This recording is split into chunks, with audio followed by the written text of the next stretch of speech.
Hi Andy, this is Satvik Verma. Congratulations to Volga Videos for reaching 18 million subscribers. Do like, share and subscribe. Hi hello welcome to Volga videos. నేను మీ Hemamali. So ఈరోజు అయితే సరికొత్త cinema అండి. ఒకప్పుడు ప్రేమిస్తే cinema ఏ రేంజ్లో జనాల్ని హత్తుకుందో ఇప్పుడు ప్రేమిస్తున్నా అంటూ మన ముందుకు వచ్చేస్తున్నారనమాట. ఏదో ఏమంటారు నవ దంపతులు అన్నట్టు, బట్ దంపతులు అని నేను అన్నగాని యువ బ్యాచ్ అనమాట. సో ఈ అబ్బాయి అయితే ఆల్మోస్ట్ 96 ఫిలిమ్స్ చేశాడు, 100కి దగ్గరలో ఉన్నాడు అనమాట. మీ అందరికీ బాగా తెలుసు. సింపుల్గా చెప్పాలి అంటే 100% లవ్లో ఇలా ఉండేవాడిని, ఇలా అయిపోయాను అని అన్నటువంటి సాత్విక్ వర్మ మనతో ఉన్నారు. అండ్ అలాగే కొత్తగా ఇప్పుడిప్పుడే బుడిబుడి అడుగులేస్తున్నటువంటి ప్రీతి మనతో ఉన్నారు అనమాట. ఇంకా ఆలస్యం చేయకుండా ప్రేమిస్తున్న కబుర్లు ఏంటో వాళ్ళని అడిగి తెలుసుకుందాం. ఫస్ట్ ఆఫ్ ఆల్ నమస్తే. నమస్తే. 100కి దగ్గర ఉన్న senior most child artist, senior artist cum hero come ఇంకా చాలా చాలా మంచి మంచి విలన్ రోల్స్ కూడా చేయాలనుకుంటున్నా. అంటే ఓన్లీ హీరోగానే సెటిల్ అవ్వకుండా మంచి క్యారెక్టర్స్ పడాలని అయితే నేను కోరుకుంటున్నా. ఫస్ట్ ఆఫ్ ఆల్ ఇద్దరికి all the very best. Congratulations cinema చేసేసినందుకు. అసలు ప్రేమిస్తున్నా అంటే ఏం చెప్తారు మీరిద్దరు ఈ సినిమా గురించి? ఈ సినిమా గురించి ప్రేమిస్తున్నా అంటే మీరు బయటకు వచ్చి అడిగారేమో అని చెప్పి. లేదు సినిమా గురించే. ప్రేమిస్తున్నా అనేది ఇట్స్ బ్లెండ్ ఆఫ్ ఎమోషన్స్. ప్రేమిస్తున్నా అనేది ఒక ఇద్దరు అబ్బాయి అమ్మాయి లవ్ చేసుకోవడమే కాదు, ప్రతి బాండింగ్ మధ్యలో, ఇప్పుడు ఫ్రెండ్స్ మధ్యలో ఎలాంటి ఇష్టం కానీ దాన్ని లవ్ అంటారు. ఇప్పుడు ఒక ఫ్రెండ్ మీద కోపడ్డాం అంటే దాని మీద ఎంతో కొంత ఇష్టం ఉంటేనే కదా. సో ఈ క్యారెక్టర్ అందరినీ ఎంత డిస్టర్బ్ చేస్తాడు, ఆ డిస్టర్బ్ చేయడం వల్ల వాళ్ళు ప్రేమించే విధానం ఎలా మారిపోతుంది, ఇవన్నీ కూడా మూవీలో ఉంటాయి అన్నమాట. అవి డిఫరెంట్ లేయర్స్ కింద డైరెక్టర్ సార్ కన్వర్ట్ చేశారు. అది మూవీ చూసినప్పుడు టైటిల్ పర్ఫెక్ట్ గా మూవీకి జస్టిఫై చేస్తుందని అనుకుంటాను. Super. And coming to you Preethi, మీకు ఇది ఫస్ట్ మూవీ కదా, సో కథ చెప్పంగానే పారిపోయానని చెప్పేసి ప్రెస్ మీట్ లో మాకు తెలిసిన విషయము. సో దాని గురించి ఇంకొకసారి మన ఓల్గాలో కూడా మాట్లాడుకుందాం. ఏంటి అండ్ కథలో మీకు బాగా నచ్చింది ఏంటి? ఏది చెప్తే భయపడి పారిపోయావు? నాకు సార్ స్టోరీ చెప్పినప్పుడు ఫస్ట్ చాలా నచ్చింది, అంటే చాలా కొత్తగా అనిపించింది అండ్ చాలా ఇంటెన్స్ అనిపించింది. లవ్ స్టోరీ ఎమోషన్స్ కూడా చాలా బాగా ఉన్నాయి అనిపించింది. అండ్ నా క్యారెక్టర్ నాకు బాగా అంటే ఇంపార్టెన్స్ ఉన్న క్యారెక్టర్ లా అనిపించింది. కదా మొత్తం కథ తెలియదు. చెప్తాను వస్తున్నా. సో ఫస్ట్ మూవీ ఇంత మంచి రోల్ ఉన్నప్పుడు ఇంకా చేద్దాం అనుకున్నాం, కానీ కొన్ని ఇంకా లవ్ స్టోరీ అన్నాక ఒక రొమాంటిక్ సాంగ్ ఉంది, అది చేసేకంత నేను అంటే రొమాన్స్ కి అంత వీలుగా లేదు రెడీగా. ఫస్ట్ సినిమాకే అంత ఇంట్రెస్టెడ్ గా, ఫస్ట్ సినిమాకే కాదు ఇంకా ఫర్దర్ గా కూడా అండి. అంటే అంత నాకు నాట్ కంఫర్టబుల్ అనమాట. కానీ ఇది అయితే స్టోరీకి అవసరం అనిపించింది, ఏదో సార్ పెట్టాలని పెట్టింది కాదు, కాకుండా. సో దీని వల్లే స్టోరీ ఇంకా మెయిన్ పార్ట్ స్టోరీలో. సో ఇంకా సార్ కన్విన్స్ చేసి ఇంకా మా కోసం చాలా తగ్గించారు. చాలా సార్ అనుకున్నది వేరు ఫస్ట్ లో, అండ్ దెన్ మేము ఇలా వెళ్ళిపోయి అంతా అయిన తర్వాత డిస్కషన్స్ అయిన తర్వాత సార్ చాలా ఇబ్బంది పడితే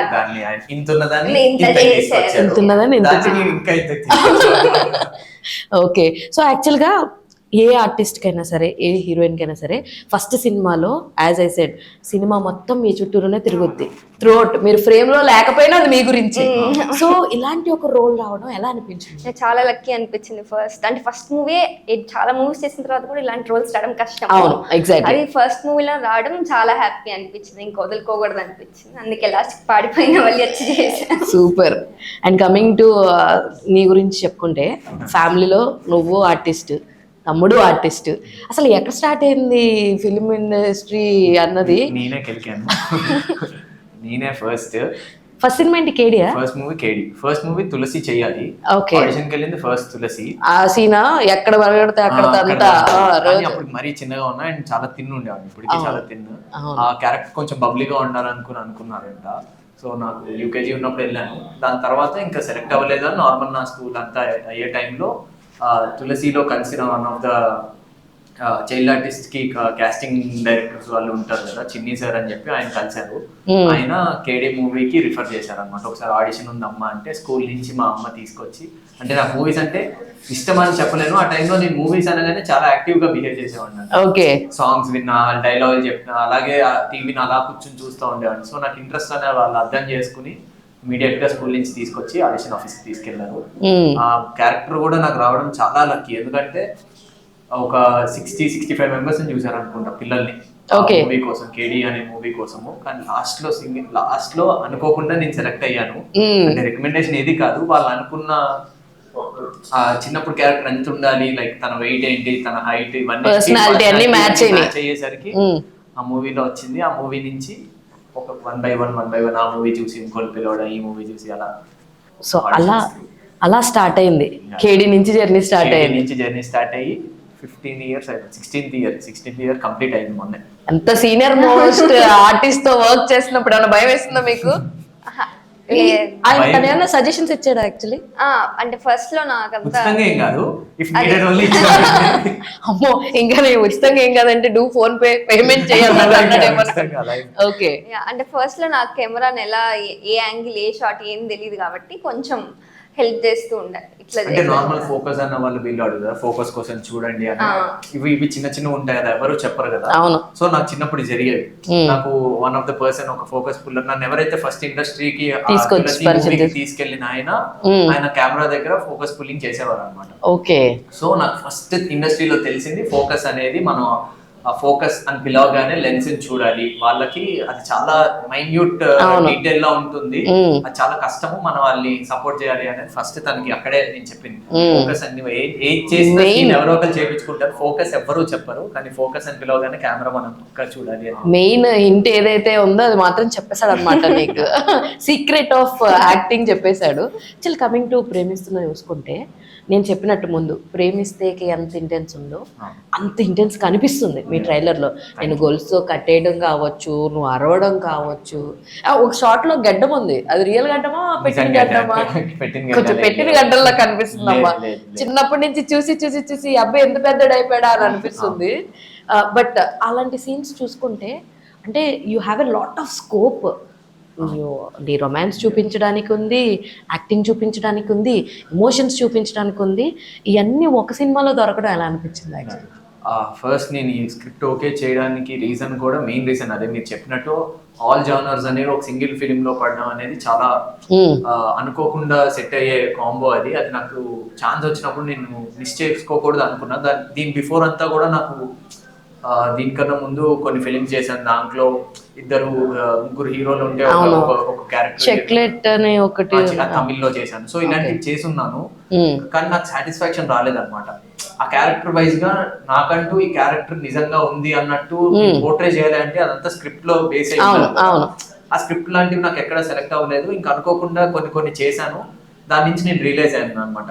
ఇప్పుడే వద్దులే, కొన్ని రోజులు తర్వాత చేద్దాం అనుకున్నప్పుడు అందరూ అదే అన్నారు, నువ్వు చైల్డ్ ఆర్టిస్ట్ కింద వచ్చావు, ఒక 10 years గ్యాప్ తీసుకొని చాలా టైం ఉంది అంటే ఓకే 10 years గ్యాప్ తీసుకుంటాం. మళ్ళీ ఆ టైంలో నన్ను ఎవరు సెలెక్ట్ చేసుకుంటారు? అంటే anyone is from industry, okay మనవాడు ఉన్నాడు అని చెప్పి లేదని సపోర్ట్ చేస్తారు. నాకు సపోర్ట్ ఉన్న టైంలో నేను వెళ్ళిపోయి మళ్ళీ రావాలనుకుంటే అది కష్టం కదా అనుకుని, కన్ఫ్యూజన్ లో ఉన్నప్పుడు ఈ స్టోరీ వచ్చింది అనమాట. వచ్చాక మనం చెయ్యాలి ఈ పర్టికులర్ ప్రాజెక్ట్, డెఫినెట్లీ అది ఇప్పుడు మెయిన్ లీడ్ గా చేసి, అంటే ఈ క్యారెక్టర్ ఉండే ఏజ్ కూడా కరెక్ట్ నా ఏజ్ అనమాట. Like right now what is your age? 23, 22. What's your age? అది బీబీ అయిపోయింది. అదే చాలా అంటే చాలా, ఎందుకు చెప్తే బయటపడిపోద్ది అని చెప్పి ఎంత చిన్న పిల్లలు సార్ వీళ్ళు. ఓకే, సో ఈ ఏజ్ కి తగిన క్యారెక్టర్ అన్నమాట. సో నేను మెయిన్ లీడ్ గా హీరోగా లాంచ్ అవ్వడం కన్నా ఆ క్యారెక్టర్ డ్రివెన్ ఫిలిం లో మెయిన్ లీడ్ గా నేను చేస్తే నా యాక్టింగ్ అనేది ఒక చూసిన వాళ్ళకి ఓకే తిను ఈ యాక్టింగ్ ఈ పర్టికులర్ సీన్ బాగా చేయగలిగాడు అని ఆడియన్స్ గా ఎవరైనా డైరెక్టర్ గాని ఎవరైనా చూసినప్పుడు నాకు ఈ మూవీ నుంచి ఇంకో 4 మూవీలు వస్తాయి కదా అని చేశాను. అది ఫైనల్లీ ఎవరు చూసినా కూడా అదే అంటున్నారు, ఈ స్టెప్ నువ్వు తీసుకుంటావు అని మేము అనుకోలేదు, ఏదో love story, college going stories ఇవి చేస్తాం అనుకున్నాం. కానీ నాకు చాలా స్టోరీస్ వచ్చాను, నాకు చాలా క్వశ్చన్ నేనే వేసుకునేవాడిని అనమాట. చైల్డ్ ఆర్టిస్ట్ గా చేసిన నాకే ఇన్ని స్టోరీలు వస్తున్నాయి, బిగ్ స్టార్స్ కి లేకపోతే వాళ్ళకి ఎంతమంది ఎన్ని స్టోరీలు రాసుకుని ఉంటారు, వాళ్ళన్ని ఎక్కడ వింటున్నారు, ఏ టైంలో వింటున్నారు, వాళ్ళు ఎలా డిఫరెన్షియేట్ చేస్తున్నారు, చాలా కన్ఫ్యూజన్ గా అనిపించేది. కానీ ఈ స్టోరీ పరంగా నాకు ఎప్పుడు ఇంకా వేరే వినగానే ఓకే అంటే కొంచెం భయం వేసింది, అంటే నేను పుల్ అప్ చేయగలుగుతానా లేదా అనేది ఉంది. కానీ స్టోరీ నరేషన్ అంతా అయ్యేసరికి డైరెక్టర్ సార్ మీద ఉన్న నమ్మకంతో, అంటే ఆయన ప్రతిదీ క్లియర్ గా ఉండేవారు, ఏదన్నా ఓపెన్ గా చెప్పేసేవారు. ఆయన చెప్పారు అనమాట, అమ్మ ఈ బాడీతో హీరోగా లాంచ్ చేయడం అనేది నా వల్ల కాదమ్మా, కొంచెం దానికి కనీసం పట్టాలి, మనం కొంచెం లావ్ అవ్వాలి అది ఇది అన్నారు. కానీ ఈ క్యారెక్టర్ పరంగా అయితే నువ్వు సెలెక్ట్ అయ్యిందే నీ పర్సనాలిటీ వల్ల. హీరోగా అవ్వాలి అనుకుంటే దానికి కొంచెం ఇంకా టైం పడుతుంది, ఇది మాత్రం ఒక క్యారెక్టర్ చేస్తున్నా అన్నట్టే నువ్వు ఫీల్ అవ్వాలి చెప్పారు. హీరోగా కాదు, క్యారెక్టర్ ని అండ్ స్టోరీని తీసుకెళ్లే వాళ్ళగా ఉండు అన్నట్టు. సో అది ఆ నమ్మకంతో ఈ స్టోరీ ఓకే అయ్యింది, అలా ప్రేమిస్తున్నా స్టార్ట్ అయ్యి ప్రమోషన్. బట్ ఐ హోప్ దీని తర్వాత మీ ఇద్దరి పర్ఫార్మెన్స్ కి మంచి మార్కులు పడతాయని నాకైతే అనిపిస్తుంది. ఎందుకంటే దట్ క్యారెక్టర్స్ అలాగ ఉన్నాయి. మీది అంత ఈజీ క్యారెక్టర్ కాదు, మీది అసలు ఈజీ క్యారెక్టర్ కాదు. సో మీకు చూసుకుంటే ఇద్దరు నాకు అమ్మ కూర్చుల్లాగానే అనిపిస్తున్నారు. మీది ఎక్కడికి వెళ్ళిన షూటింగ్ లొకేషన్స్ లో ఎవరు ఎక్కువ వస్తారు? చిన్నప్పటి నుంచి అలవాటు.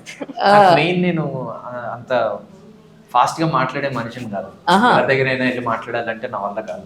అంటే భయం కూడా కాదు, తెలియని కాన్షియస్ అయిపోతా అనమాట. వాళ్ళు ఏం మాట్లాడినా కూడా ఇలా ఊపేస్తాను కానీ నాకు ఆన్సర్ రాదు. అమ్మని చిన్నప్పటి నుంచి అలవాటు. సో అమ్మ చేత అంటే ఎవరైనా బాగా తెలిసిన వాళ్ళు అయితే ఇప్పుడు మీరు నాకు ముందు నుంచి అంటే ఈ మూవీ కాదు ముందు ప్రెస్ మీట్ లో అక్కడ తెలుసు కాబట్టి మాట్లాడేసాడు. కొంచెం ఇబ్బందిగానే ఉంటుంది. నీకన్నా మీ తమ్ముడు చాలా బాగా ఫాస్ట్ గా మాట్లాడతాడు. ఇంటరాక్ట్ మీ ప్రెస్ మీట్ కి వచ్చినప్పుడు అక్క నువ్వు ఇక్కడ ఉన్నావు ఏంటి అన్నాడు. ఎందుకంటే నేను తన్ని సరిపోదా శనివారం అనుకుంటా ఇంటర్వ్యూ చేశాను. అక్క ఏంటంటే అన్న అవును కదరా మర్చిపోయాను మీ అన్న కదరా ఓకే ఓకే ఓకే అని చెప్పి అలా మాట్లాడుతుంది. అవును ఆబ్వియస్లీ అలాగే ఉంటాయి ఇంట్లో. You are the single child అన్న ఉన్నాడు, మీ అన్నింటికి ఆపోజిట్. నీకు మేమిద్దరు యాక్చువల్లీ ఇంట్రోవర్టెడ్. చూసావా ఒక టైప్ మీ ఇంట్లో అవుతుంది డెఫినెట్లీ అవుతుంది. ఎవరు ఎక్కువ అల్లరి చేస్తారు? ఇంట్రోవర్ట్స్ లో కూడా కొంతమంది అల్లరి చేశారు. అంటే నేను అందరితో ఇంట్రోవర్ట్, ఇంట్లో వాళ్ళతో మాత్రం ఎక్స్ట్రీమ్ లెవెల్ ఎక్స్ట్రోవర్ట్. ఆడు అసలు సూపర్ లవింగ్ కిడ్ అనమాట. చాలా బాగుంటాడు, స్పాంటేనియస్ గా మాట్లాడతాడు, చాలా బాగుంటాడు. బయటకి ఎక్కడికైనా వెళ్ళినప్పుడు అయినా ఎక్కువ మనందరి ముందు ఇప్పుడు దాకా పెంచుకొచ్చిన పరువుని పోగొట్టేస్తాడేమో అని. సూపర్ అసలు. అండ్ రీసెంట్ గానే బాహుబలి ఎపిక్ అన్నది వచ్చింది, నువ్వు కూడా అందులో ఒక పార్ట్. సో అంటే అప్పుడు నేను కొన్ని ఇంటర్వ్యూస్ చూడడం జరిగింది. ఇలాగా ప్రభాస్ గారిని తీసుకెళ్లి పరిచయం చేస్తే నీకు చాలా ధైర్యం ఎక్కువ, మంచి ధైర్యం, నీకు చాలా ధైర్యం ఎక్కువ ఉంది డార్లింగ్, చాలా ఈజీగా ఎక్కేసావు, నాకే కొంచెం టెన్షన్ వస్తూ ఉంటది ఎక్కినప్పుడు అన్నారు. యా అదే నేను చెప్పబోతున్నాను అనమాట. నేను ఎక్కడ మిస్టేక్ గా చెప్తానేమో అని ముందే ఒక రాగం అందుకని అవును. సో ఇప్పుడు దాకా చాలా మంది హీరోస్ కి చిన్నప్పటికే చైల్డ్ ఆర్టిస్ట్ గా చేయడం కానీ ఇలా చేసావు. ఎవరిదన్నా మిస్ చేసేసినవి ఉన్నాయా? ఎందుకంటే అన్ని పేర్లు తీయడం కన్నా నువ్వు ఎవరిది మిస్ చేసావు? ఆర్టిస్ట్ గా అంటే నాని అన్న చేయలేకపోయాను, తమ్ముడు ఫిల్ఫిల్ చేశాడు. అండ్ నాగార్జున సార్ తో చేశాను, వెంకటేష్ సార్ తో చెయ్యాలి, అది F3 లో చేశాను. F3 లో చిరంజీవి సార్ తో మూవీ చేయలేదు కానీ సినిమా అవార్డ్స్ కి ఈవెంట్ జరిగాయి, అవార్డ్ ఫంక్షన్స్ ఉంటాయి కదా, 150th మూవీకి అండ్ రీ ఎంట్రీ లైక్ మళ్ళీ ఇండస్ట్రీ 150th మూవీతో వచ్చారు కదా, అప్పుడు స్టేజ్ మీద ఒక పెద్ద పర్ఫార్మెన్స్ చేశాను ఆయన కోసం. చిరంజీవి గారు అంటే ఏంటి, ఆయన లైఫ్ స్టైల్ జర్నీ అంతా నవదీప్ అన్న, శ్రీకాంత్ సార్, సాయిధరం తేజ్ అన్న అందరూ ఒక్కొక్క డైలాగ్ లాగా అందరూ ప్రిపేర్ అయ్యి దాన్ని చాలా ఒక 5-6 days దాన్ని మొత్తం వర్క్ షాప్ లో పెట్టారు, డాన్స్ అయ్యాలి, ఇవన్నీ చేశాను. సో ఇవన్నిటికన్నా చిరంజీవి సార్ చేయడానికి చాలా కష్టంగా అనిపించింది నాకు. అంటే అంతమంది స్టేజ్ ముందు నా ముందు అప్పుడు అవార్డ్ ఫంక్షన్ అంటే తెలిసిందే కదా, స్టార్స్ ఉంటారు, మనం ఒక్క డైలాగ్ మిస్ అయినా అయిపోయింది, అక్కడే ఏడిపోతేస్తుంది. ఫస్ట్ ఆఫ్ ఆల్ టెన్షన్ వస్తుంది ఎంతమంది ముందు ఎలా పర్ఫార్మ్ చేయాలని. కానీ ఆ ఏజ్ లో ఉండడం వల్ల తెలిసేది కాదేమో, అంటే షూటింగ్ పరంగా స్టేజ్ అలా భయం ఏమి ఉండేది కాదు, అది బాగానే చేసేసాను. యాక్చువల్లీ చైల్డ్ ఆర్టిస్ట్ కి ఒక ప్లస్ పాయింట్ ఉంటుంది. చిన్నప్పుడే ఎక్కువ మంది వర్క్స్ చేసేసినప్పుడు అప్పుడే వాళ్ళని అంకుల్ అన్నయ్య బాబాయ్ ఇండస్ట్రీలో ఎవరిని అంకుల్ అని పిలవకూడదు అన్న ఈ పర్సనే డీజే సినిమాకి సంబంధించినప్పుడు హరీష్ అంకుల్ నాకు చెప్పారు అని చెప్పి, అంటే అది వాళ్ళ కంఫర్ట్ పెరగారు అనమాట. నేను చాలా మంది అసిస్టెంట్ డైరెక్టర్స్ ఫస్ట్ చూసా కేడీ మూవీ అప్పుడు, ఎవరైనా అంకుల్ అని మామూలుగా అంటాం కదా, అరే అంకుల్ అప్పుడే అన్నయ్య రా అని. అసలు లేడీస్ అయితే వాళ్ళ పేరుతో లాస్ట్ లో గారు అని పిలిస్తే చాలా హ్యాపీగా ఫీల్ అవుతారు, అక్క ఇలా పిలిస్తే వాళ్ళకి కూడా అక్క ఆంటీ అంటే చాలా కోపం వస్తుంది ఇండస్ట్రీలో తెలిసేది. ఓకే అవును ఆబ్వియస్లీ, అందుకే మనోడు రీసెంట్ గా అమ్మ అమ్మ అంటూ మొదలు పెట్టాడు లాస్ట్ లో. అదైతే చాలా ఈ రోజు మానేసాడు యాక్చువల్లీ. అంటే ఆ రోజు నాకు చాలా నర్వస్ గా ఉంది. మీరు అందరూ ఇలా మైక్ పట్టుకుని అక్కడ కింద కూర్చుని ఉంటే నాకు షేక్ అవుతా ఉంది అనమాట. ఎవరు అది కాదు, యాంకర్ ను కూడా అమ్మ అన్న ఫస్ట్ హీరో అన్న సాత్విక్ నేను విన్నాను. ఏంటి మరి అమ్మ అన్నాడేంటి అందరిని అనుకున్నాను నేను. అంటే ఇవన్నీ ఇంకేం పిలవాలో తెలీదు, టెన్షన్ లో పాపం చిన్న పిల్లాడే కానీ ఎక్కువ సినిమాలు చేశాడు. ఈ షుడ్ యాక్సెప్ట్ దట్.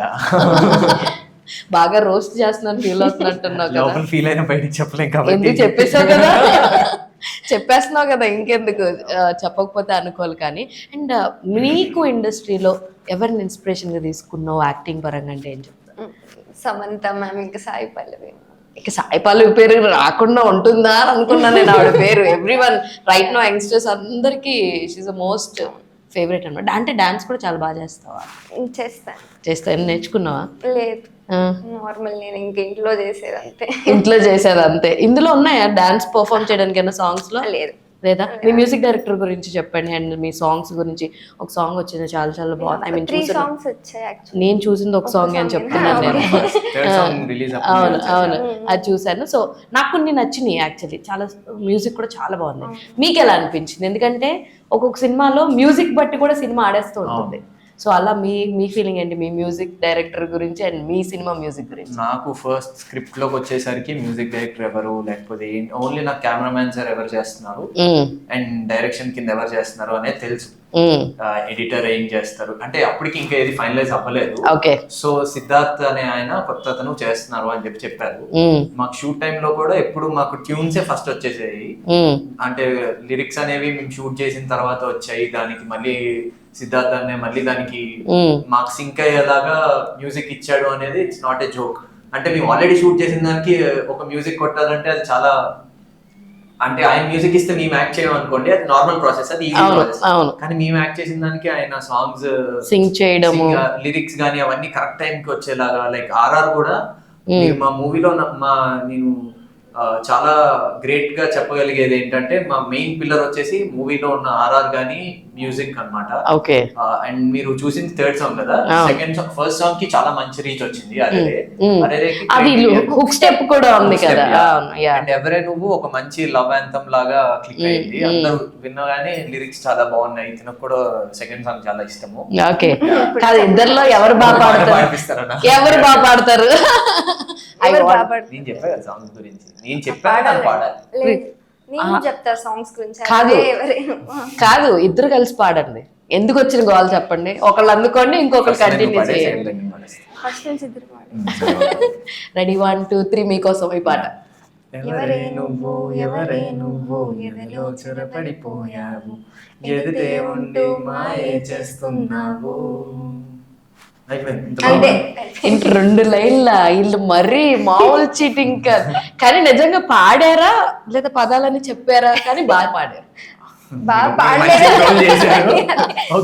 కానీ కొంచెం లౌడ్ గా పాడతారేమో అనుకున్నా. ఇద్దరు అసలు ఎంత మెల్లగా పాడితే అమ్మ బాబోయ్, పెద్ద ప్లానింగే, సూపర్ అసలు. And coming to me director గారి గురించి చెప్పండి. ఎందుకంటే హీస్ డన్ మెనీ మంచి మంచి సినిమాలు చేస్తున్నారు ఆయన. సో ఆయన నుంచి షైన్ అవడం అంటే కొంచెం, అంటే చాలా పెద్ద పెద్ద స్టార్స్ ని కొంచెం మంచి సెన్సిబుల్ సబ్జెక్ట్స్ ని డీల్ చేస్తున్నారు. ఆయనతో వర్క్ చేయడం ఎలాగుంది? అండ్ ఎస్పెషల్లీ నువ్వు చాలా డైరెక్టర్స్ తో వర్క్ చేస్తున్నావు, యు నో డిఫరెంట్ జోనర్స్ లో ఎవరెవరు ఎలా ఉంటారని. ఈయన జోనర్ ఎలా ఉంది అండ్ నీకు ఫస్ట్ టైం ఇంత వర్క్ చేయడం ఎలా ఉంది? అంటే ఆడిషన్ వెళ్ళాం కదా, నేను సార్ మీట్ అయ్యాను, స్టోరీ చెప్పారు. And then sir was like okay, నువ్వు ఇంకా ఆడిషన్ కూడా తీసుకోలేదు అసలు, చూసారు, ఇంకా లుక్ టెస్ట్ చేశారు, జస్ట్ ఒక 2 ఫొటోస్ అలా తీశారు. ఇంకా ఓకే నువ్వు క్యారెక్టర్కి బాగా సెట్ అవుతావు అని చెప్పేసి ఇంకా ఓకే చేశారనమాట. సో ఇంకా షూట్కి వెళ్ళినప్పుడు కూడా సార్ ప్రతి ఒక్క డైలాగ్ ఎలా చెప్పాలి అని ఫస్ట్ నుంచి నేర్పించి, అంటే ఇంకా నాకు ఏం యాక్టింగ్ రాకపోయినా తీసుకోవడం చాలా కష్టం. ఎవరైనా యాక్టింగ్ ఉన్న వాళ్ళు దొరుకుతారు, ఆల్రెడీ మూవీస్ చేసిన వాళ్ళు దొరుకుతారు, కానీ సార్ నన్నే తీసుకొని, సో నా మైండ్లో ఒకటే ఉండే, సార్ నన్ను తీసుకున్నందుకు you should feel happy, okay కరెక్ట్గా అమ్మాయి బాగా చేస్తుంది అని. సో సార్ చెప్పినట్టు విని ఇంకా ఆయన ఎలా కావాలనుకుంటే అలా చేద్దామని నేను 100% ఇచ్చాను అనుకుంటున్నాను. చూస్తాం మేము కూడా సినిమాలో చూసి చెప్తాం. And coming to you. So నేను ఫస్ట్ ముందు చాలా మందితో చాలా డైరెక్టర్స్తో చేశాను, కానీ భానుశంకర్ సార్ నాకు ఆయన గురించి తెలిసింది రాజధాని ఫైల్స్ కాదు, దానికి అర్ధనారి ఫస్ట్ తెలుసు నాకు. అర్ధనారి ఆ గెటప్ లో అంత ఆ స్టోరీ అంతా మీరు మూవీ చూసుంటే ఆ స్టోరీలో ఆ క్యారెక్టరైజేషన్ అనేది చాలా క్లీన్ గా రాశారనమాట. ఆయన చాలా ఎక్స్పెరిమెంటల్ ఫిలిం కింద ఆయన ట్రీట్ చేశారు. దాని తర్వాత రాజధాని ఫైల్స్ చేశారు. సో ఆయన జానర్ ఆఫ్ ఫిలిమ్సే చాలా చాలా హార్డ్ గా ఉంటాయి అన్నట్టు. మనం పిక్ చేసుకోవడానికి కూడా ఇది బాగుంది అంటే ఇది మెసేజ్ ఓరియంటెడ్ కింద ఉంటుంది, లేకపోతే అలా ఆయన ప్రతి దాన్ని టచ్ చేస్తూ వచ్చారు. మోస్ట్లీ అన్ని మెసేజ్ ఓరియంటెడ్ ఫిలిమ్స్ ఎక్కువ చేశారు. సో ఆయన ఫస్ట్ టైం లవ్ స్టోరీ చేస్తున్నా అమ్మా అని చెప్పి చెప్పారు అన్నమాట స్టోరీ నాకు. నేనే ఎక్స్పెక్ట్ చేశాను ఏదైనా సమ్ ఇలా ఒక టైప్ స్టోరీ, అంటే ఒక లీడర్ ని అలా చిన్నప్పటి నుంచి బేస్ అయి ఉన్నాడు, ఇలాంటి స్టోరీస్ ఏదో చెప్తారేమో, అంటే ఒక ఎలా అంటారు nothing to someone who achieved అనే స్టోరీ ఏదో చెప్తారేమో అని చెప్పి చాలా ఎక్సైటింగ్ గా వెళ్ళాను ఆడిషన్ ఉంది అంటే. వెళ్ళిన తర్వాత బాగున్నావు అమ్మా నువ్వు, నీ గెడ్డ ఏదైనా కంటిన్యూటీ ఉందా అన్న. లేదు సార్ ఊరికే పెంచుకున్నాను అంటే నా కోసమే పెంచుంటాలే, ఇంకా కొంచెం పెరగాలమ్మా, ఒక ఫోటో షూట్ అయితే ఇప్పుడు చేస్తాను అని చెప్పి అప్పటికప్పుడు కెమెరామ్యాన్ పిలిపించారు, స్టిల్ ఫోటోగ్రాఫర్. ఆయన వచ్చాడు, ఫొటోస్ తీశాడు. నేను చెప్తానమ్మా అన్న. నెక్స్ట్ టైం పిలిచిన తర్వాత నాకు ఓకే అమ్మా ఫిక్స్ అయిపోయింది, నువ్వే కింద అనుకుంటున్నాను, ఒకసారి స్టోరీ విను, మొత్తం ఒకసారి క్లియర్ గా నీకు చెప్తాను, మనం ఒకసారి కూర్చుందాము అంటే కూర్చుని స్టోరీ అంతా విన్నాము. అంతా అయ్యేసరికి నాకు నేను పెట్టుకున్న ఎక్స్పెక్టేషన్స్ కి ఆయన చెప్పిన స్టోరీకి మొత్తం డిఫరెంట్ ఉంది. అవును, ఒకవేళ నాకు ఈ స్టోరీ విన్న తర్వాత ఈ జానర్ అయితే ఆయన కొత్తగా అనుకుంటున్నారు కదా, సో ఆయనకున్న ఎక్స్పీరియన్స్ కి ఇలాంటి టైప్ స్టోరీ అయితే ఆయన ఇంకా మోర్ నెంబర్ ఆఫ్ ఆడియన్స్ కి రీచ్ అయ్యేలాగా ఏదైనా కొత్తగా చెప్దాం అనుకుంటున్నారేమో ఆయన మేకింగ్ లో అని ఆ ఐడియా అయితే వచ్చింది. ఆయన చెప్పడం కూడా విజువలైజేషన్ స్టోరీ చెప్పినప్పుడు చాలా మంది స్టోరీలు చెప్తారు అంటే నేను చాలా స్టోరీస్ విన్నాను, అంటే చాలా అంటే ఎక్స్పీరియన్స్ అని చెప్పట్లేదు, దీనికన్నా ముందు ఒక 10 స్టోరీస్ అయినా డెఫినెట్లీ విన్నాను. విన్నవి వాళ్ళు కాన్ఫిడెంట్ గా చెప్పేవారు కానీ వాళ్ళు చెప్పేదానికి నేను ఇమాజినేషన్ చేసుకునే దానికి సింక్ అయ్యేది కాదు. వాళ్ళు ఒక విధంగా ఆలోచించేవారు వాళ్ళ అనుకున్న సినిమాని, నేను దాన్ని వేరే వేలో అనుకునేవాడు. సో అది సెట్ అయ్యేది కాదు. కానీ ఈ మూవీ నేను చేసి ఆయన స్టోరీ చెప్పినప్పుడు నేను ఎలా అయితే ఇమాజిన్ చేసుకున్నానో అవుట్పుట్ కూడా అలాంటి విధంగానే అలాగే వచ్చేలాగా యాజ్ ఇట్ ఈస్ గా నేను అనుకున్నట్టే వచ్చేలా, అంటే మీ ఇమాజినేషన్ ని మీ డైరెక్టర్ గారు మ్యాచ్ చేశారు. నేను అనుకున్న దానికన్నా ఇంకా ఎక్కువ మ్యాచ్ చేశారు. అంటే నాకు ఆ కాళ్ళకు కట్టేసిన సీన్ అదంతా ముందు చెప్పలేదు, అదంతా వేరే విధంగా చెప్పారు అనమాట. ఆయన చెప్తే నేను ఏమైనా ఈ క్యారెక్టర్ కి ఎందుకు రామని ఇప్పుడు చేయడం అని ఫీల్ అవుతారేమో అని చెప్పలేదమ్మా అని చెప్పి సరే చెప్పుంటే నేను ముందే ఓకే అనేవాడిని సీన్ చెప్తుంటే అని అలా అన్నాను. కానీ ఓవరాల్ గా ఆయన షూట్ దాకా పెట్టిన ఎఫర్ట్స్ వేరు, షూట్ తర్వాత ప్రమోషన్ వైజ్ గా నాకు మూవీస్ చేయడం అలవాటు, చిన్నప్పటి నుంచి యాక్టింగ్ వచ్చు. కానీ ప్రమోషన్స్ అంటే నేను ఏమనుకుంటా మామూలుగా నాకు తెలిసేది కాదు. ప్రమోషన్స్ అంటే ఇంటర్వ్యూస్ ఇవ్వడము, ఆడియో ఫంక్షన్ ఒకటి ఉంటుంది, అదే అంతవరకే తెలుసు. కానీ ప్రమోషన్ అంటే దీని వెనకాల ఇన్ని ఉన్నాయా, డిజిటల్ మార్కెటింగ్ ఉంటుంది, సోషల్ మీడియా ఉంది, లేకపోతే పోస్టర్స్ కానీ హోర్డింగ్స్ కానీ ఉంటాయి, వాళ్ళతో డీలింగ్స్ ఉంటాయి, ఇవన్నీ మాట్లాడాలి. ఇవన్నీ నేను ఇక్కడ ఆఫీస్ లో ఉండి వాళ్ళతో ఉన్నప్పుడు నాకు తెలుస్తున్నాయి అనమాట. ఒక మూవీని చేయడం చాలా ఈజీ, యాక్ట్ చేయడం నిజంగా చెప్పాలంటే చాలా నేర్చుకుంటే మనం చేయగలుగుతాం. కానీ ఈ వర్క్ అంతా చేయడం అనేది చాలా గట్స్ ఉండాలి, చాలా ప్యాషన్ ఉండి చాలా పిచ్చి ఉంటే గానీ చేయలేము అని అయితే పక్కగా అర్థమైంది. అంటే మనం ఒకవేళ ఇప్పుడు నేను నెక్స్ట్ ఇంకా వేరే మూవీస్ చేయాలన్నా కూడా డైరెక్టర్ లో నేను ఎక్స్పెక్ట్ చేసేది ఏంటంటే ఓకే మూవీ చేస్తారు, దాని తర్వాత థియేటర్ దాకా తీసుకొచ్చే ఆయన కేపబిలిటీ ఏంటి, ఆయన అన్ని హ్యాండిల్ చేయగలుగుతారా అనే నమ్మకం ఈయన చూసి నేర్చుకున్నాను అనమాట. ఓకే డైరెక్టర్ అంటే ఈ సినిమా కొత్తగా డైరెక్టర్ అండ్ సినిమాని ఇక్కడ దాకా తీసుకురావడానికి ఎలాంటి స్ట్రగుల్స్ ఉంటాయి అన్నది ఆయన చూసి బాగా నేర్చుకున్నాం. ఆయన ప్రొడ్యూసర్ గారు కూడా ఆయన ఫస్ట్ ప్రొడక్షన్ లో నన్ను హీరోగా అంటే నేను కాకుండా ఇప్పుడు తనైనా నేనైనా మేము కాకుండా వేరే ఆర్టిస్టులు పెట్టుకున్నారు అనుకోండి, ఆయనకి ఇంకా కొంచెం రీచ్ వచ్చేదేమో. అంటే మెయిన్ కానీ డైరెక్టర్ సార్ ప్రకారంగా ఆయన యాక్చువల్లీ నేను క్వశ్చన్ అడిగాను ప్రెస్ మీట్ లో, మీరు ఇంకొంచెం తెలిసిన వాళ్ళని ఇంకొంచెం నోన్ ఫేసెస్ ని పెట్టుకుంటే బెటర్ ఉంటుంది కదా, ఇంకా ప్రమోషనల్ అన్ని చేయకపోయినా బానే మీకు రీచ్ వెళ్తుంది కదంటే హి సెడ్ వెరీ క్లియర్ ఈ స్టోరీకి వెళ్ళే అవసరం, అందుకే నేను మా డైరెక్టర్ సార్ ఫిక్స్ అయి ఉన్నారు. దానికి ప్రొడ్యూసర్ సార్ అర్థం చేసుకుని ఇప్పుడు పలానా ప్రాజెక్ట్ మీద ఇంత ఇన్వెస్ట్ చేస్తున్నాము అనే దానికి చాలా గట్స్ కావాలని నా ఫీలింగ్. సో అంటే మనీ విధంగానే కాదు, మనీ కన్నా ఆయన ప్రెస్టేజ్ కానీ ఆయన ఎంతో వర్క్ చేసి ఉన్న తర్వాతే సంపాదించిన మనీ కదా, అదంతా ఇప్పుడు నాకైనా తనకైనా మాకు చాలా బర్డెన్ గా అనిపించేది అన్నమాట. ఇప్పుడు ప్రమోషన్స్ అయినా కూడా యాక్టివ్ గా ఎందుకు చేయాలనుకుంటున్నాం అంటే ఆయన కోసం, జస్ట్ ప్రొడ్యూసర్ ఆయన మమ్మల్ని నమ్మి ఈ సినిమా చేశారు, మేము ఆయన కోసం ప్రమోషన్స్ చేసి ఆడియన్స్ ని థియేటర్ దాకా ఎలా అయినా తీసుకురావాలనే మా ప్రయత్నం. ఇన్ని సినిమాలు చేసిన నువ్వు ఏమంటారని తను అడుగుతుంటే తను కూడా కన్ఫ్యూజ్ అవుతుంది. ప్రయత్నం అనేసరికి సడన్ గా కొంచెం కొత్త వర్డ్ లో ఆడియన్స్ ఇప్పుడు దాకా ఎప్పుడు వాడలేదే పదం అని చెప్పి ఫీల్ అవుతుంది. కొంచెం వచ్చేసింది అట్లా ఫ్లో, క్యారెక్టర్ లో ఉండిపోయారు. ఓకే, కాదు ప్రీతి, లైక్ ఇప్పుడు దాకా ఏమన్నా స్టోరీస్ విన్నావా దీనికన్నా ముందు? ఏమన్నా చేసి ఉన్నావా లేదా ఇదే ఫస్ట్ స్టోరీ? ఏం చేయలేదు. రీల్స్ కూడా చేయలేదు. సేమ్ నాలుగు నువ్వు రీల్స్ చేసి ఆగు అంటే డైలాగ్ చెప్పే రీల్స్ డాన్స్లు అయితే చేస్తావా? డాన్స్ నడవడం అవి కూడా చాలా మంది తిట్టిన తర్వాత చాలా మంది తిట్టేవారు నన్నైతే. ఏంట్రా ఇన్స్టాగ్రామ్ లో పోస్ట్ పెట్టరా, ఫోటో దిగరా అంటే నాకు నిజంగా ఫోటో దిగడాలు అవి కొంచెం వచ్చేది కాదు. అక్కడ కూడా ఇంట్రోవర్ట్ నువ్వు ఫోటోలు దిగడంలో. ఓకే, నా ఫోటో తీసే వెనకాల మనిషి ఎవరైతే ఉన్నారో వాళ్ళ బట్టి నా పోజ్ వస్తుంది అన్నమాట. ఓ ఓకే, యా.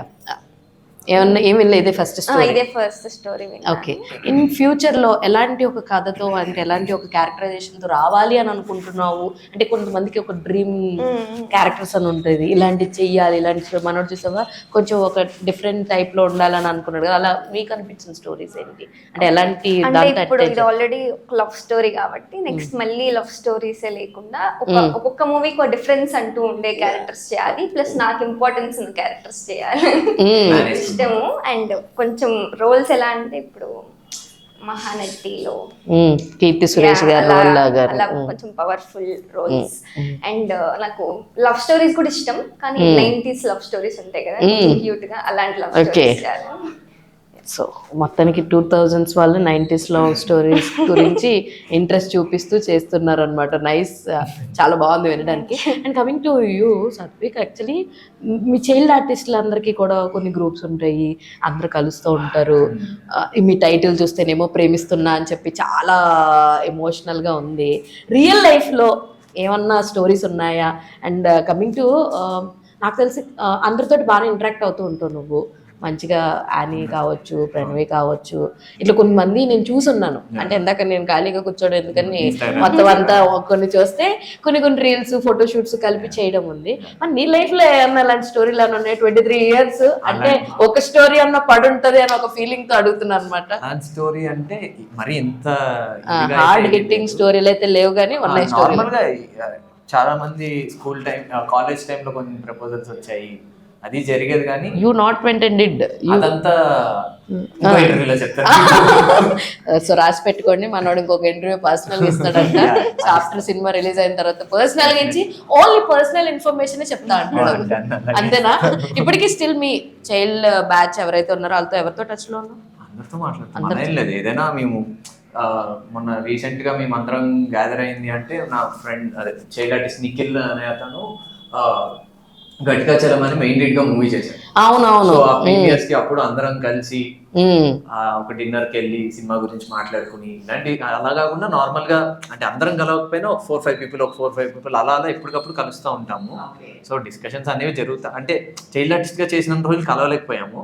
కొంచెం మూవీస్ స్కూలింగ్ అయిపోయిన తర్వాత, ఇంటర్ తర్వాత నుంచి బయట కలవడం అనేది కొంచెం అప్పుడప్పుడు కలవడం, లేకపోతే కలిసి వాళ్ళు ఏ ప్రాజెక్ట్స్ చేస్తున్నారు తెలుసుకోవడం కాదు, నార్మల్ డిస్కషన్ వస్తాయి కదా. ఆబ్వియస్లీ కలిసినప్పుడు నువ్వు ఏం చేస్తున్నావు అని అడుగుతాను కదా. లేదా ఇప్పుడు పలానా రోజు బయటకు వెళ్ళినా అంటే ఆ రోజు నాకు షూట్ ఉందను, ఇలా డిస్కషన్స్ వస్తాయి. అండ్ ఇప్పుడు చైల్డ్ ఆర్టిస్ట్ కొంతమంది ఎలా వాళ్ళ మైండ్ సెట్ అంటే లైక్ నాకు లక్కీలీ ఈ ఆపర్చునిటీ వచ్చింది. కొంతమందికి ఆపర్చునిటీ రాని వాళ్ళు వాళ్ళంతటి వాళ్ళే రైటింగ్ లో కూర్చుని వాళ్ళు అవన్నీ నేర్చుకుని, ఎడిటింగ్ నేర్చుకుని, వాళ్ళంతటి వాళ్ళే స్టోరీ డెవలప్ చేసుకుని, వాళ్ళే అంటే స్క్రీన్ దాకా తెచ్చుకోవడానికి వాళ్ళ ఎఫర్ట్స్ వాళ్ళు పెడుతున్నారు. వాళ్ళని చూసి నాకు ఇంకా అంటే నాకు ఛాన్స్ వచ్చింది కదా అని గ్రాంటెడ్ గా తీసుకోకూడదు. నేను కూడా అలాగే వర్క్ చేస్తేనే మనం ఇంకా మూవీస్ చేయగలిగేది. సో నా ఫ్రెండ్స్ త్రూనే నేను నేర్చుకుంటున్నాను. ఫ్రెండ్స్ అన్న పిలుస్తాను అందరినీ. సో సో మా ఈ అన్న వాళ్ళందరినీ చూసి కాదు సాత్విక్, నీకు అపార్ట్ ఫ్రమ్ యాక్టింగ్ ఇంకేదన్నా ఫీల్డ్ ఇంట్రెస్ట్ ఉందా? ఏది రాదా? Writing, direction? సినిమాకి సంబంధించిన ఏదో కొంచెం నాలెడ్జ్ అయితే ఉంది అన్నిట్లో. ఫుల్ ఫ్లెడ్జ్ గా ఇది వచ్చు అని కాదు. యాక్టింగ్ పరంగా అయితే ఏది చెప్పినా చేయగలుగుతాను. కానీ స్టోరీ అంటే ఏదో వాళ్ళతో కూర్చున్నప్పుడు వాళ్ళ డిస్కషన్స్ లో ఇది బాగుందా ఇది బాగాలేదా ఇలాంటివి ఉచిత సలహాలు అయితే ఇవ్వగలుగుతాను. కానీ అయితే అండ్ ఇంకొకటి, సినిమాలో మాట్లాడుకోవాల్సింది మీ మదర్ క్యారెక్టర్ ప్లే చేసిన ఆవిడ. ఆ రోజు ప్రెస్ మీట్ లో కూడా చెప్పావు, నేను అంత కష్టపడి ఇంత చేసిన తర్వాత ఆవిడ వచ్చి జస్ట్ ఇలా ఒక మాట అనగానే క్రెడిట్ అంతా ఆవిడ తీసుకెళ్ళిపోతుందని చెప్పేసి. Share about her. Vijay Chandrashekhar garu first ఆవిడ అఖండ తర్వాత ఆవిడకి ఒక 50 స్క్రిప్ట్స్ వచ్చాయంట, స్టోరీస్. మా డైరెక్టర్ సార్ అదో చెప్పినట్టు ఆవిడకి జస్ట్ మా మూవీ స్టోరీ నచ్చడం వల్లే మెయిన్ మా స్క్రిప్ట్ కోసమే ఆవిడ మూవీ చేశారు.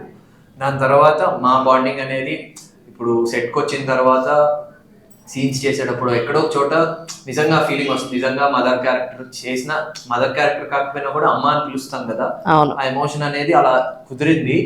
సెట్ లో కూడా ఆవిడ చాలా ఎనర్జీగా ఉండేవారు. మీ స్క్రీన్ లో అలా మీ షార్ట్స్ లో చూస్తుంటారు కానీ ఆవిడ చాలా క్విక్ గా ఇలా షిఫ్ట్ అయిపోయారు అనమాట. నవ్వుతా సడన్ గా ఫేస్ మారిపోయి కళ్ళల్లో నుంచి నీళ్ళు వచ్చేసేది. అది నాకు చాలా షాకింగ్ గా నేర్చుకోవాలనుకున్నా. చాలా కష్టం. అంటే క్విక్ గా షిఫ్ట్ అవ్వగలుగుతాను కానీ కళ్ళల్లో నుంచి నీళ్లు ఇవి అంటే వీళ్ళందరూ మహానటి వీళ్ళు చేయగలుగుతారు. తిరుగు చేసిందని చెప్పారు కదా స్టేజ్ మీద డైరెక్టర్ సార్. చేయలేదు కావాలి. నిజమే, కంట్లో నుంచి 2 బొట్లు చుక్కలు మాత్రమే రావాలి అంటే సాత్విక్ అది కష్టం అంటున్నాడు. అదే కత్తిచ్చి 4 వేసేయండి నేర్చుకోవచ్చు కదా కనీసం. ప్రాక్టీస్ కి ఎవరో ఒకళ్ళు ఇది నేర్చుకునేవాడిని. కానీ మా ఐ డాక్టర్ చెప్పారు అలాంటి స్టంట్స్ నువ్వేం చేయకమ్మా. ఓకే కానీ సతు కమింగ్ టు యువర్ క్యారెక్టర్స్ కానీ మీ ఫిల్మోగ్రఫీ చూసుకుంటే కానీ కొన్ని క్యారెక్టర్స్ అలా గుర్తుండిపోతాయి. యాజ్ ఎ సెట్ 100% లవ్ లో ఇలా ఉండే ఆ ఫోటో నిజంగా నీదేనా లేదంటే లేదు నాతో పాటు నిఖిల్ చేసాడు. అవును, నిఖిల్ ఫోటోకి నీ ఫేస్ అవునవును అర్థమైంది. బాడీ తీసుకొచ్చి నాకు పెట్టి నా ఫేస్ ని ఇలా ఎక్స్పాండ్ చేశాను. అదే ఎక్స్పాండ్ చేసి నేను షూటింగ్ వెళ్ళేసరికి ఫోటో చూపించాను. ఎక్కడో చూసాను అన్న ఫీలింగ్ లో ఉన్నాను. ఎక్కడో చూసాను అన్న తర్వాత అసిస్టెంట్ డైరెక్టర్ అని వచ్చి ఎక్కడ చూసినట్లేదా చూసాను అని ఎవరు అంటే ఏమో అని అంటే ఆ పొట్ట నీదే అంటే నా పొట్ట ఏంటి నీకు తెలియదా చిన్నప్పుడు నువ్వు ఇలాగే ఉండేవాడు అంటే నీ చిన్నప్పుడు ఫోటో అది ఇది అని చెప్పి ఏడిపించారు అనమాట. చిన్నప్పటి నుంచి మా అమ్మ తిను అని కొట్టింది కానీ ఎప్పుడు తినద్దు అని చెప్పి లావైపోతున్నా. ఇలాంటి సిచ్యువేషన్ నాకు ఏం లేవు, నేనేం కాదు అది మీరు నాకు తెలిసి మీరు ఏదో చేశారు నన్ను ల్యాప్టాప్ లో ఏదో చేశారు అనేవాడు. చేశారని తెలియదు, మీరు ల్యాప్టాప్ లో నన్ను లావ్ చేశారు నేను బయట సన్నగానే ఉన్నా అంటే నవ్వుకున్నారు. కానీ అది ఇంత ఇంపాక్ట్ ఉంటుందని నాకు ఈ ఏజ్కి వచ్చాక తెలిసింది. ఇప్పటికీ చాలా మంది చాలా విధాలుగా వాడుతున్నారు అది మీమ్స్ లో. ఇలా ఉంటే ఇప్పుడు నా ఫోటోనే పెడుతున్నారు, ఆ స్పెక్స్ ఉన్న ఫోటో దాంట్లో పెట్టి ఇలా ఉండేవాడు ఇప్పుడు ఇలా అయిపోయాడు అని చెప్పి కొత్త ఇప్పుడు రీసెంట్ ఫోటోస్ అవి పెట్టడం. సో చూసారా ఆ ఫోటో వెనకాల ఇంత కథ ఉంది. ఎందుకంటే ఆ ఫోటో ఒరిజినల్ గా అయితే మనోడిది కాదనమాట. మా అమ్మ కావాలన్నారా ఫోటో? నాకు కావాలన్నారా? మా ఇంట్లో పెద్ద ఫ్రేమ్ కట్టించి పెట్టారు దానికి ఎంట్రన్స్ దగ్గర టీవీ పక్కన ఇలా ఒక ఫ్రేమ్ కట్టి దానికి అక్కడ పెట్టి ఎలాగో నువ్వు రియల్ గా అవ్వలేదు కాబట్టి దాంట్లో చూసుకునైనా ఆనందపడేది అనమాట. ఓ సూపర్. అండ్ ఆ తర్వాత ఇంకో క్యారెక్టర్ వచ్చేసి రేస్ గుర్రంలో ఎందుకు నువ్వు మన ఫ్యామిలీలోకి రాణించావు. That was like too good. అదొకటి బాగుంటుంది. అండ్ సార్ మూవీలోది మూవీ డీజే బాగా ఇంపాక్ట్. డీజే మళ్ళీ రావా దట్ వాజ్ లైక్ ఆల్మోస్ట్ మీరే సినిమా అంతా. దాని ఎక్స్టెన్షన్ సుమంత్ గారు చేశారు అంతే. సుమంత్ అనే సినిమాని నేను జస్ట్ క్యారెక్టర్ చేశాను. అండ్ నేను ఊహించకుండా అంటే నేను చేసినప్పుడు అంత బాగా వస్తుంది అని డీజే నాకు అర్థమైంది. అంటే యాక్షన్ సీక్వెన్స్ కాబట్టి మాస్ కమర్షియల్ బేస్మెంట్ లో అది అందరూ చూస్తారు అనుకున్నాను. కానీ మళ్ళీ రావా నా జెన్యూన్ ఎఫర్ట్స్ అన్ని పెట్టాము, అందరం సినిమా బాగా వచ్చింది అని తెలుసు. కానీ దానికి ఆడియన్స్ అలా కనెక్ట్ అవుతారు. నాకు చాలా మంది వాట్సాప్ స్టేటస్లు పంపించేవారు అనమాట. ఆ సాంగ్ ని ఆ ఫుటేజ్ ని వాళ్ళు వేరే సాంగ్ పెట్టి యాడ్ చేసుకుని వాళ్ళ స్టోరీలు చెప్తారు, మెసేజ్ పెట్టి పెట్టేవారు. నీ వల్ల నా 10th క్లాస్ లవ్ స్టోరీ గుర్తొచ్చింది తమ్ముడు వివా పెట్టేవారు. ఓకే మీ అందరికి ఇంత గొప్ప లవ్ స్టోరీ థ్యాంక్ యూ చెప్పేవాడు. కానీ ఆ పర్టికులర్ మూవీకి చాలా రెస్పాన్స్. అంటే నన్ను రికగ్నైజ్ నీకు ఒక టర్నింగ్ మూవీ అనొచ్చు కదా మళ్ళీ రా. నువ్వు అసలు నిఖిల్తో సారీ సాత్విక్తో యాక్ట్ చేసినప్పుడు తను ఏమైనా చూసున్నావా, గుర్తున్నాయా అసలు? ఫస్ట్ టైం చూడలేదు. కలిసినప్పుడు పలానా వాడు హీరో అని డీజే ఒకటి అదొకటే గుర్తుందా? ఓకే లేదు మిగతా వాటిలో గుర్తున్నారు కానీ నువ్వని తెలియదు అంతే. గుర్తున్నాడు. మీరు అమ్మ అంటే లేదు కానీ ఆవిడ నారు అంటే మాత్రం వచ్చిందా మీకు? సో ఎనీవేస్ చాలా చాలా హ్యాపీగా ఉంది మీ ఇద్దరి కోసం అయితే. I want you to get a more powerful roles as you think. నీకు మాత్రం మంచి మంచి క్యారెక్టర్స్ రావాలి, హీరోవా విలనా అన్నది చూసుకోకుండా, because you are a born actor. చూస్తున్నాను, నేను చిన్నప్పటి నుంచి చూస్తూనే ఉన్నాను. ఐ నో ప్రతి cinema to cinema you changed a lot. మంచి మంచి క్యారెక్టర్స్తో అయితే రా. డోంట్ థింక్ సినిమా హీరో అయితే నేను వస్తానని మాట్లాడుకోకు. As a sister I'm giving a best suggestion for you. I wish మంచి మంచి క్యారెక్టర్లో కనపడాలని, అలాగే పెద్దోళ్ళ సినిమాల్లో కూడా కనపడాలని, నువ్వు సోలోగా కూడా వచ్చి మంచి మార్కెట్ని క్రియేట్ చేసుకోవాలని కోరుకున్నా. హౌ తేజ సజ్జ క్రియేటెడ్ హిస్ మార్కెట్, అలా you also should create your market అని హార్ట్ఫుల్గా కోరుకుంటున్నా. ప్రేమిస్తున్నాకి మంచి రెస్పాన్స్ రావాలని, ఆడియన్స్ మిమ్మల్ని బ్లెస్ చేయాలని అయితే మనస్ఫూర్తిగా కోరుకుంటున్నాం. All the very best. So చూసారు కదా, ఇది ఇవాల్టి వీడియో. మరో ఇంట్రెస్టింగ్ వీడియోతో మళ్ళీ కలుసుకుందాం. అప్పటి వరకు చూస్తూనే ఉండండి Volga videos. This is your Hemamalini signing off. Bye. Hi everyone, this is Preeti. Congrats to Olga Videos for 18 million subscribers. So do like, share and subscribe. Thank you.